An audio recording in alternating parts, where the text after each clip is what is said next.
lang! Sigurado ko nabigla lang yung ama mo, kaya nasabi niya yun. No, Ma. He was very clear. He wants me out of this house. Let's call our newly engaged couple, Paula and Marge. Dapat hindi ka pumayag na magpakasal kay Paolo. Alam mo naman na nag-aaway sila ng dahil sa'yo. Wala naman po akong intensyon na mangyari yun. Humanda ka nang maging miserable sa pamamahay ko, Marge.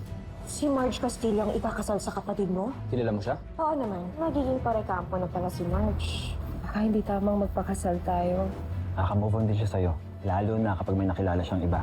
Ang dami pala nating similarities sa isa't isa, no? Gusto mo ba i-continue natin to sa mas tahimik na lugar? Napaka-hands-on mo pa rin, ano? Ma, Marge, baka gusto mong tulungan yung nanay mo magbaon ng mga tira-tira. Sayang kasi eh. Every bit count. Even a little class.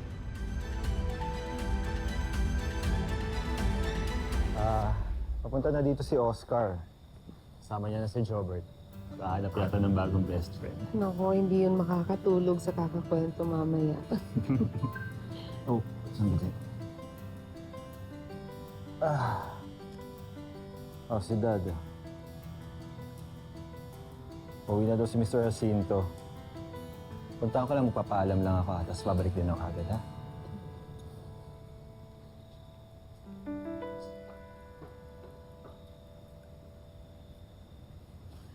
Anak, sa akin lang naman, iyan. Wala namang kaso sa akin yung mapapangasawa mo, Marge. Kaya lang yung hindi ko gusto, yung pakiramdam ko kanina nung nakausap ko yung nanay niya.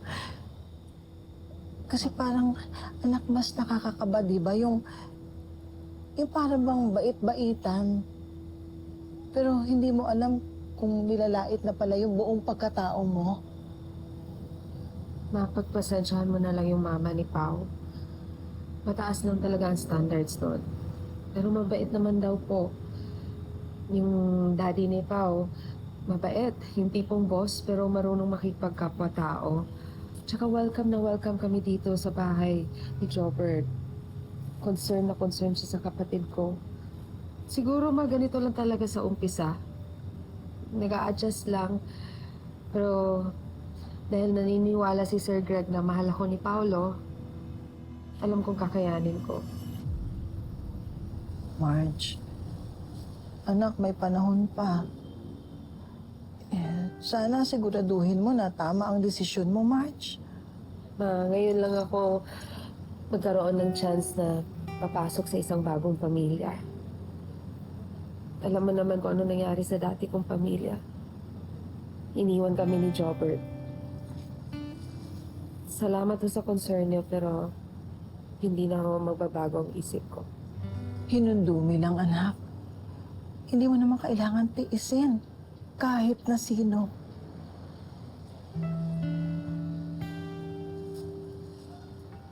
Ba't kayo, Ma? Kahit hindi maganda ang trato ni Papa sa'yo, sumisiksik pa rin kayo. Sana kayo rin ginagawa niyo ang advice niyo sa akin.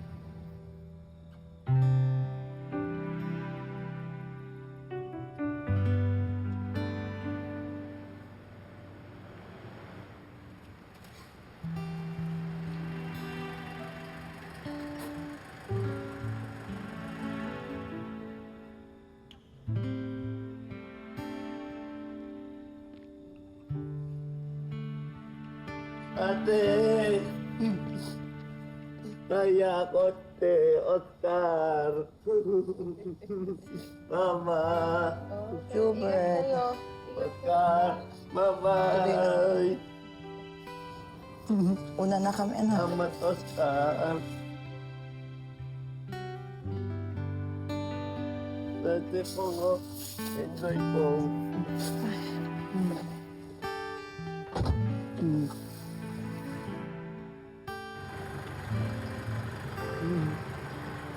Bye!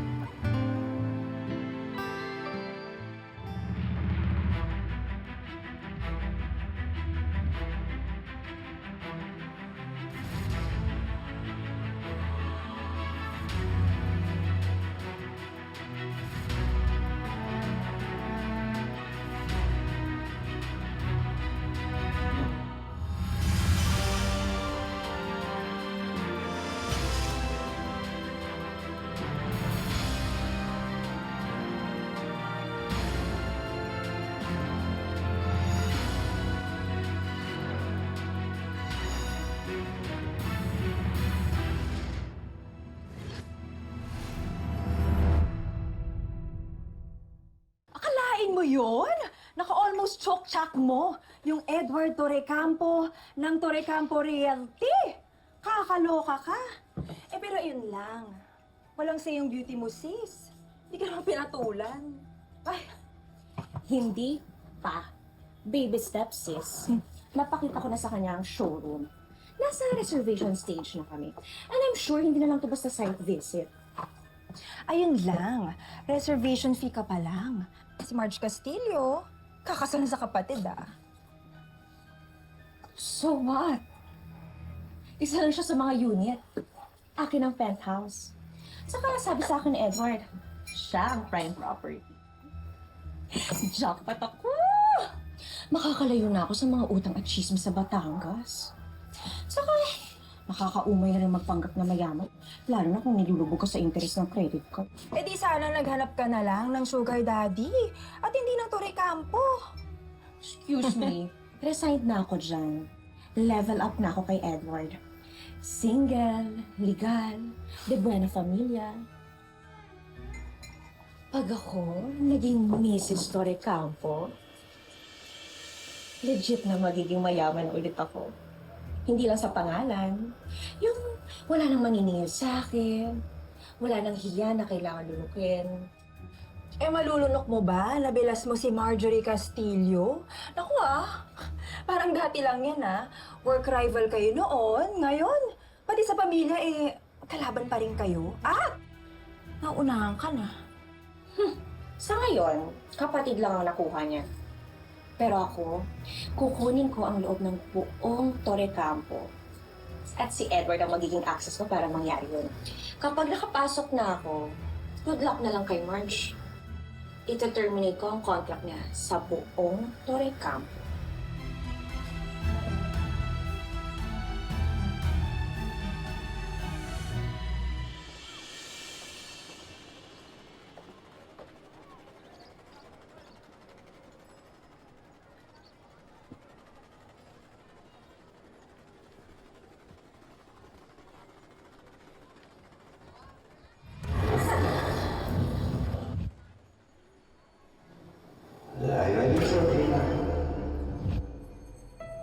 Proud siguro siya tatay mo, no? I'm impressed, Villarreal. A true businessman indeed. Ito ba talaga collateral mo? Clear ka na sa utang mo sa akin. Goods na tayo. Pinag-usapan na natin to, di ba? Bakit kasi nag-iwan ko? Anak, ito lang ang pilihan. Wala tayong ibang choice. Relax, baby girl. This is just business. Walang mawawala sa'yo kung makikipaglaro ka lang. Playtime lang tayo, ha? Playtime lang. Allen! Basti! Labas na bisita! Please! Hindi dadalhin papa ko! Wag! Papa, wag ka alis! Ayoko! Papa, wag pa ako iwan! Papa! Papa!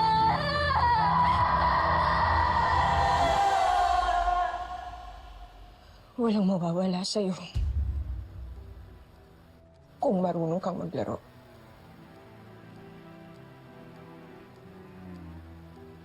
Hindi na ako magiging bayad utang. Hindi na ako magiging collateral o laruan.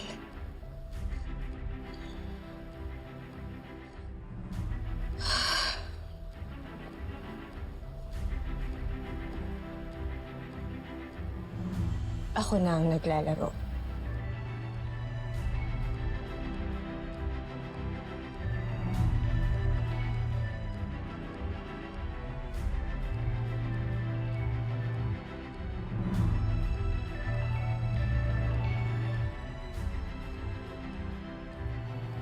At ako ang mananalo. Kailangan ko ng manalo. Bakit mo naman naisip na dito tayo magkita? Lagi na lang kasi tayo sa resto at cafe nagkikita nitong mga nakaraang buwan. Maiba naman.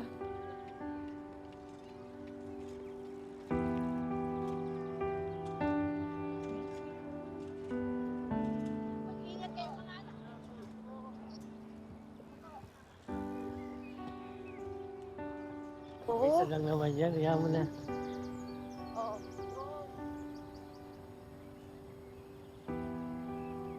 Namimiss mo family mo, no? Bumalik na kaya sa inyo. Para saan pa? Para mag-clash pa kami ulit ni Dad? Ako hindi na. Okay na ako dito. Eh, paano naman ang mami mo? Matitiis mo ba siya? I'm sure sobrang namimiss ka na ng mami mo. Saka, huwag mo muna isipin kung mag-aaway kayo ng daddy mo. Diba, sabi mo sa akin, mas magaling at mas passionate ka sa negosyo kaysa sa kuya mo. Ipakita mo yan sa kanya. Huwag kang papatalbog sa kuya mo, no? You should earn your rightful place sa family at negosyo niyo. Do you really think that? Hindi lang think. Alam ko. Alam ko na dapat ikaw ang tinitingala. Siguro kailangan mo lang ng taong makakakita kung gaano ka kasapat at kung ano ang kaya mong maging kapag kasama mo siya. Kaya mo?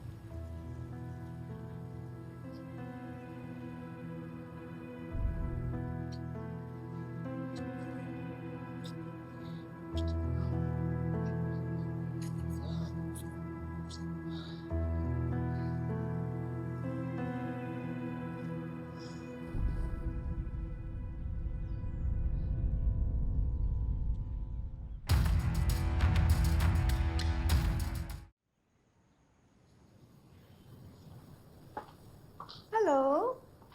Hi, Mom. Hi. Oh, hi, Mrs. Tori. Hi. Nice to see you again. Oh, nice to see you too. Well, March told me that you're in the outreach program. I can't make it today. Yeah, but I left early. I wanted to supervise the gown fitting. I figured if I left the decision-making sa iba, eh baka naman pumalpak ang wedding na ito. Ma'am, marami pong salamat. Alam ko po kahit busy ang schedule niyo, na-arrange niyo po ang meeting namin ni Julius dito sa bahay niyo. Ikaw ba yung pumili ng flowers, yung motif, at saka yung invitation paper? Opo, alala ko po sabi sa akin ni Paolo, favorite mo raw yung orchids. Kaya yun po yung pinili ko. Good. Okay pala, no? Talaga nakakasunod ka naman pala sa directions. May taste ka din pala. When guided properly. May I see the designs? Okay. You know, I just want everything appropriate because after all, this is a Torre Campo wedding. It needs to be elegant but sincere. Hindi simple but cheap. Ma'am, di ba po galing to sa suggestions niyo? But you know, now that it's on paper, parang I don't think it's gonna look good on you. Parang hindi bagay. Nothing personal, I'm sure you understand. You know what? Let's rework the gown, huh? Let's change the fabric, let's change the neckline, let's change the bride. Just kidding. Ikaw naman. Can you show me the other designs? I think this will look good.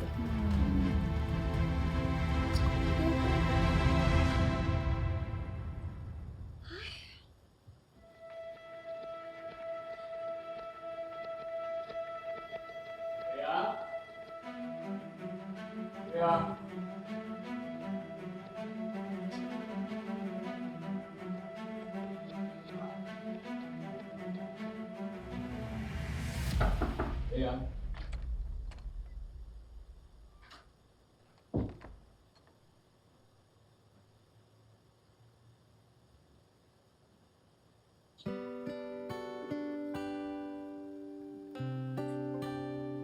Wakey, wakey.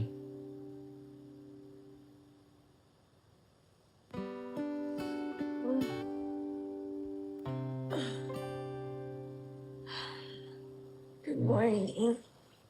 Morning. Morning, Edward. Lutuan kita ng breakfast. Gusto mo ng coffee? 2 shots, 1 sugar. Wow, memorized ha. Ikaw ilang buwan na din tayong ganito. Coffee, take-outs. Ikaw lang ang nag-aalaga sa akin. Mga mamaya masanay ako.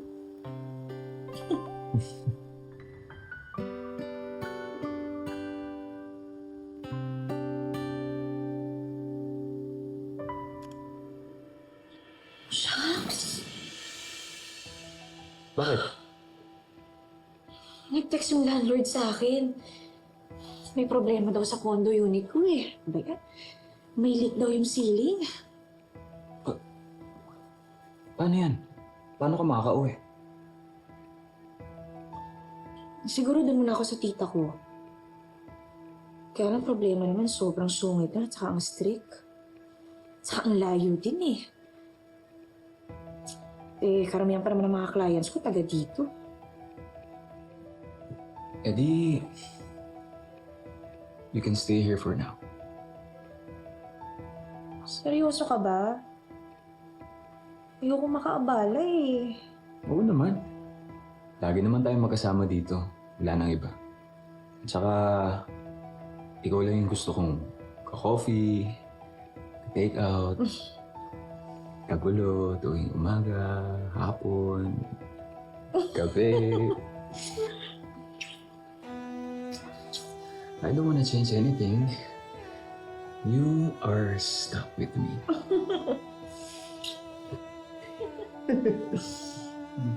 So, exclusive na pala tayo. May girlfriend mo na pala ako, ha? Sana man lang in-inform mo ko. Bakit? Hindi pa ba? Hindi pa ba obvious? Ano ba gusto mo? Magpa-grand launch party pa tayo.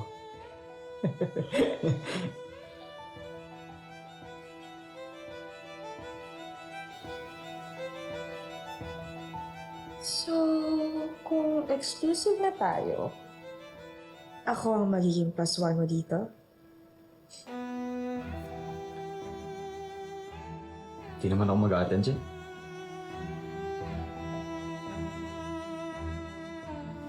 Why not?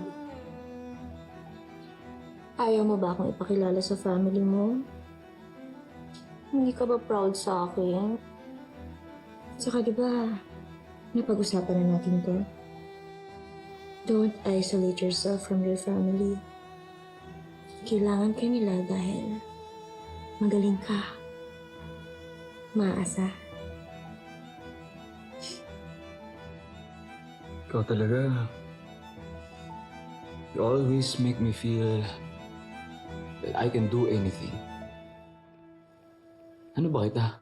Life coach? Or girlfriend? Girlfriend, life coach. Depende kung anong gusto mong package. Anything's possible. Basta kasama mo ko.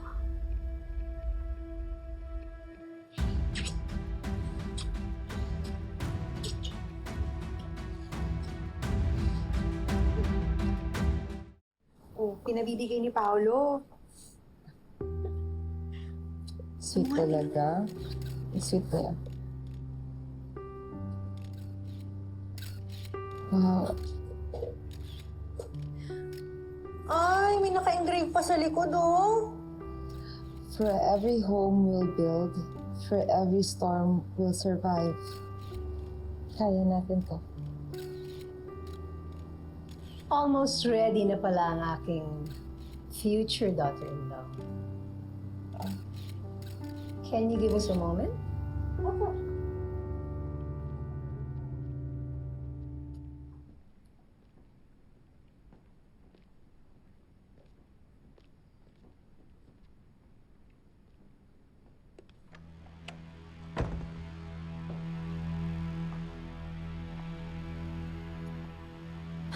Oh, Marjorie.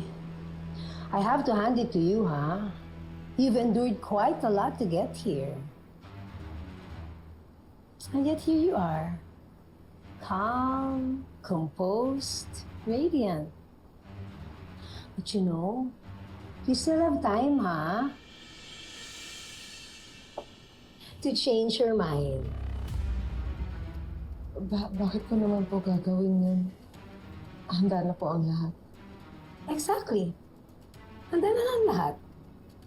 Maybe except you.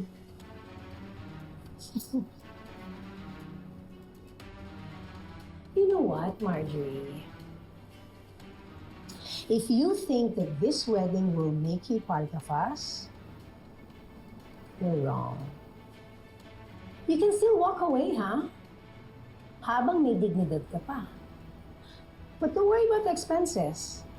Kasi mas mababa pa yun sa presyo ng kapayapaan ng pamilya ko kapag may pumasok na talagang hindi kabilang.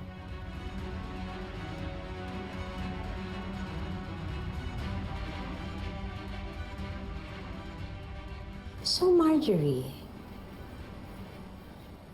are you sure that this is what you really want?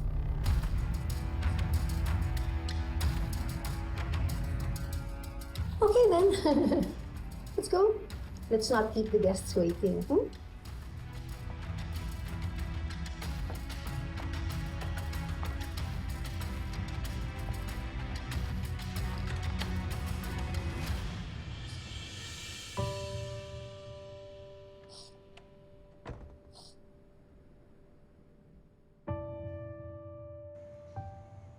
Naka-ready na entourage. Dumating na bang bride?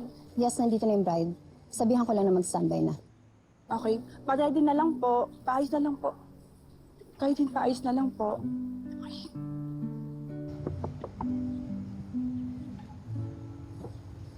Excuse me ho. Standby na po tayo ha. Balikan po kayo.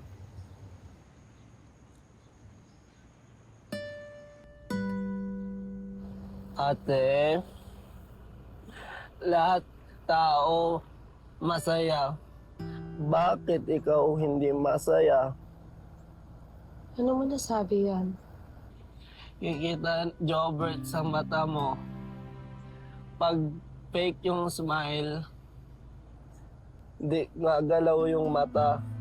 Pag totoong smile, nailaw yung muka, ate.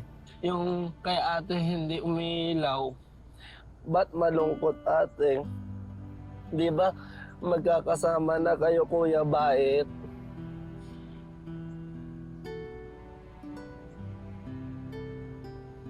Jobert, paano kung alis na lang tayo? Tayo na lang ulit magkakasama. Balik na lang tayo sa atin.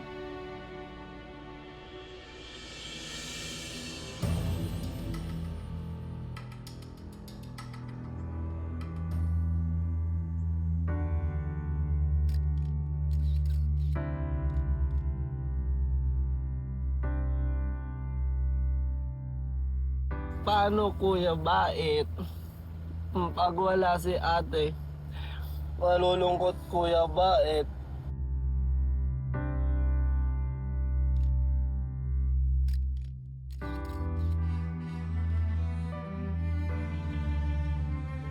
Pag malungkot, Kuya Bait, malulungkot, Jobert. Ayaw malungkot, Jobert. Natatakot kasi si Ate Marge. Parang ayaw na niya.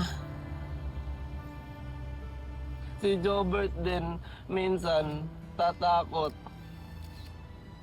Pero 'di ba, sabi mo ate, 'di ba, dati pag natatakot ako, hinga lang. Ngayon ate, ikaw naman dapat huminga.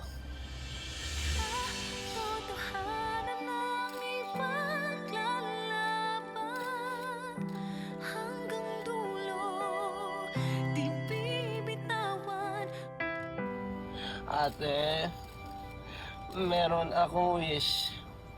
Sana maging happy na ikaw. Yung ilaw yung mukha mo.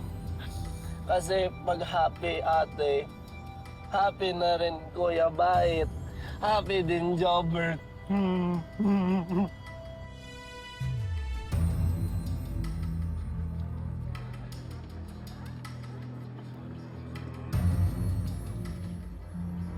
What's keeping her? Sandali bro, relax ka lang. Lina, may kinalaman ka ba dito? Wala akong ginagawa, ah.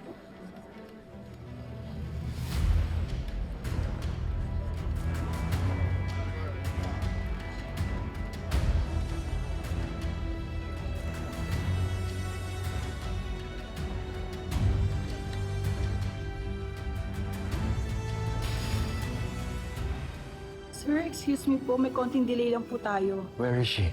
Sir, naka-standby po siya kanina sa rider car, pero bigla po siya nawala. Alam ko naman na ayaw mo ito mangyari, ma, pero nasasaktan rin ako. Ang daming nakikita, hindi lang ako yung napahiya, pati pamilya ni Paolo. Sorry.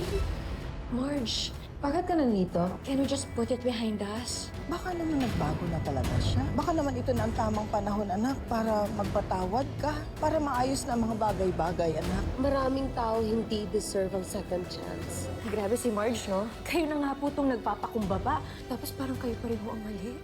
Enjoy the spotlight while it lasts, Mrs. Torecam.